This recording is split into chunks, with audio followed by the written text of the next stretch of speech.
নমস্কাৰ সকলোকে। আজি মই এই দুপৰীয়া সাজ বনাই আছোঁ। আপোনালোকে বনালেই চাগে।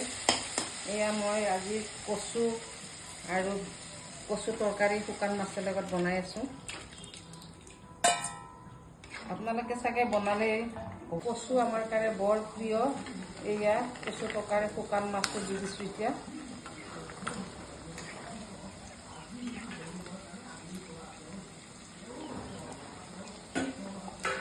ঢাকনটো অকণ দি দিওঁ, ঢাকি থৈ দিওঁ। তৰকাৰী হৈ গ'ল এতিয়া। ইফালে বহাইছোঁ এই গাহৰি মাংস আৰু কলডিলৰ লগত। কলডিলটো দি দিছোঁ।